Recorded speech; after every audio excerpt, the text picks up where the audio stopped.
Hello and welcome to my channel, or welcome back to my channel. My name is Jay and this is a web of classic tales. If you're enjoying the videos, please like, subscribe, and share. If you want notifications every single time a new video is uploaded, please click on the little bell icon. Today we will continue reading Jane Austen's Northanger Abbey. Monday, Tuesday, Wednesday, Thursday, Friday, and Saturday have now passed in review before the reader. The events of each day, its hopes and fears, mortifications and pleasures, have been separately stated, and the pangs of Sunday only now remain to be described and close the week. The Clifton scheme had been deferred, not relinquished, and on the afternoon's crescent of this day, it was brought forward again in a private consultation between Isabella and James, the former of whom had particularly set her heart upon going, and the latter no less anxiously placed his upon pleasing her. It was agreed that, provided the weather were fair, the party should take place on the following morning, and they were to set off very early in order to be at home in good time. The affair thus determined, and Thorpe's approbation secured, Catherine only remained to be apprised of it. She had left them for a few minutes to speak to Miss Tilney. In that interval the plan was completed, and as soon as she came again, her agreement was demanded. But instead of the gay acquiescence expected by Isabella, Catherine looked grave,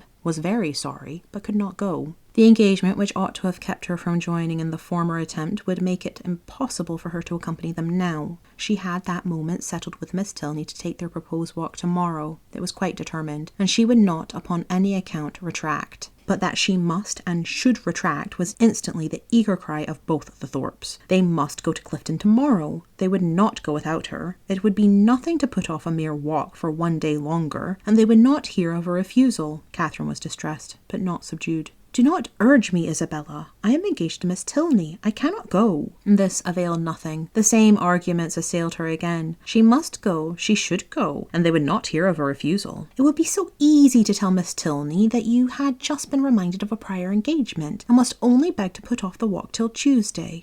No, it would not be easy. I could not do it. There has been no prior engagement. But Isabella became only more and more urgent, calling on her in the most affectionate manner, addressing her by the most endearing names. She was sure her dearest, sweetest Catherine would not seriously refuse such a trifling request to a friend who loved her so dearly. She knew her beloved Catherine to have so feeling a heart, so sweet a temper, to be so easily persuaded by those she loved. But all in vain. Catherine felt herself to be in the right, and though pained by such tender, such flattering supplication, could not allow it to influence her. Isabella then tried another method. She reproached her with having more affection for Miss Tilney, though she had known her so little a while, than for her best and oldest friends, with being grown cold and indifferent, in short, towards herself. "I cannot help being jealous, Catherine, when I see myself slighted for strangers. I, who loved you so excessively. When once my affections are placed, it is not in the power of anything to change them. But I believe my feelings are stronger than anybody's. I am sure they are too strong for my own peace. And to see myself supplanted in your friendship by strangers does cut me to the quick, I own. These Tilneys seem to swallow up everything else."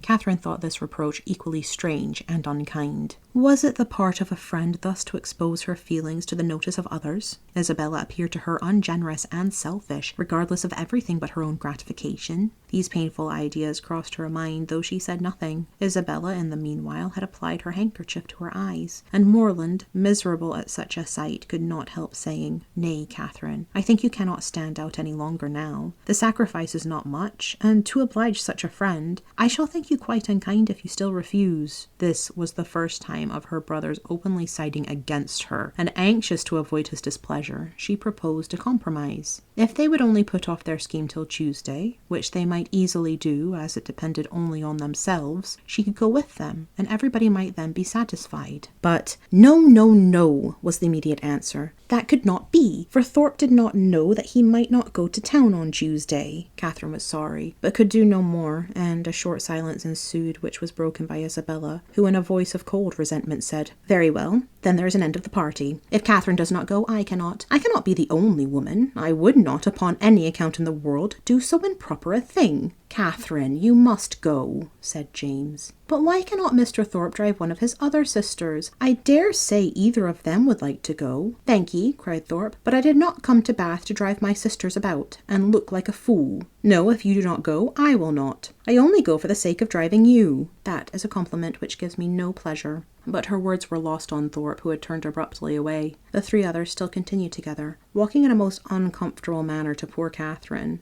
Sometimes not a word was said. Sometimes she was again attacked with supplications or reproaches, and her arm was still linked within Isabella's, though their hearts were at war. At one moment she was softened, at another irritated, always distressed, but always steady. "I did not think you had been so obstinate, Catherine," said James. "You are not used to be so hard to persuade. You once were the kindest, best-tempered of my sisters." "I hope I am not less so now," she replied very feelingly. "But indeed I cannot go. If I am wrong, I am doing what I believe to be right." "I suspect," said Isabella in a low voice, "there is no great struggle."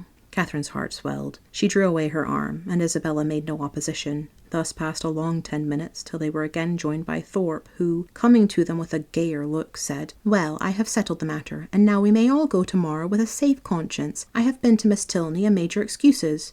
"You have not," cried Catherine. "I have, upon my soul. Left her this moment. Told her you had sent me to say that, having just recollected a prior engagement of going to Clifton with us tomorrow, you could not have the pleasure of walking with her till Tuesday. She said very well. Tuesday was just as convenient to her, so there is an end of all our difficulties. A pretty good thought of mine, hey?" Isabella's countenance was once more all smiles and good humour, and James too looked happy again. "A most heavenly thought indeed. Now, my sweet Catherine, all our distresses are over. You are honourably acquitted, and we shall have a most delightful party." "This will not do," said Catherine. "I cannot submit to this. I must run after Miss Tilney directly and set her right." Isabella, however, caught hold of one hand, Thorpe of the other, and remonstrances poured in from all three. Even James was quite angry. When everything was settled, when Miss Tilney herself said that Tuesday would suit her as well, it was quite ridiculous, quite absurd to make any further objection. "I do not care. Mr. Thorpe had no business to invent any such message. If I had thought it right to put it off, I could have spoken to Miss Tilney myself. This is only doing it in a ruder way. And how do I know that Mr. Thorpe has? He may be mistaken again, perhaps. He led me into one act of rudeness by his mistake on Friday. Let me go, Mr. Thorpe. Isabella, do not hold me." Thorpe told her it would be in vain to go after the Tilneys. They were turning the corner into Brock Street when he had overtaken them, and were at home by this time. "Then I will go after them," said Catherine. "Wherever they are, I will go after them. It does not signify talking. If I could not be persuaded into doing what I thought wrong, I never will be tricked into it." And with these words she broke away and hurried off. Thorpe would have darted after her, but Morland withheld him.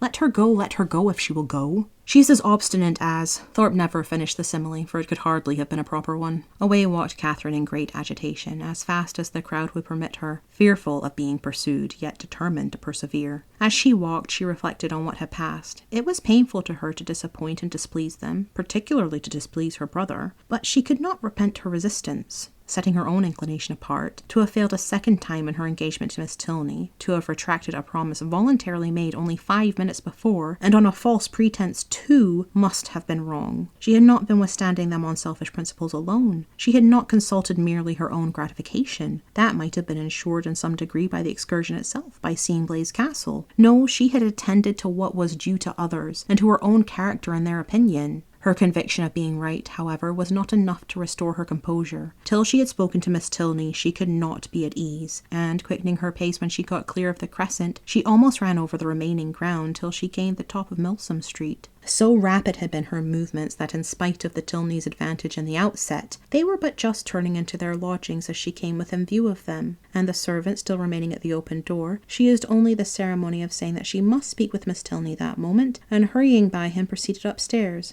Then, opening the first door before her, which happened to be the right, she immediately found herself in the drawing-room with General Tilney, his son, and daughter. Her explanation, defective only in being, from her irritation of nerves and shortness of breath, no explanation at all, was instantly given. "I am come in a great hurry. It was all a mistake. I never promised to go. I told them from the first I could not go. I ran away in a great hurry to explain it. I did not care what you thought of me. I would not stay for the servant." The business, however, though not perfectly elucidated by this speech, soon ceased to be a puzzle. Catherine found that John Thorpe had given the message, and Miss Tilney had no scruple in owning herself greatly surprised by it. But whether her brother had still exceeded her in resentment, Catherine, though she instinctively addressed herself as much to one as to the other in her vindication, had no means of knowing. Whatever might have been felt before her arrival, her eager declaration immediately made every look and sentence as friendly as she could desire. The affair thus happily settled, she was introduced by Miss Tilney to her father, and received by him with such ready, such solicitous politeness as recalled Thorpe's information to her mind, and made her think with pleasure that he might be sometimes depended on. To such anxious attention was the general civility carried, that, not aware of her extraordinary swiftness in entering the house, he was quite angry with the servant whose neglect had reduced her to open the door of the apartment herself. What did William mean by it? He should make a point of inquiring into the matter. And if Catherine had not most warmly asserted his innocence, it seemed likely that William would lose the favour of his master forever, if not his place, by her rapidity.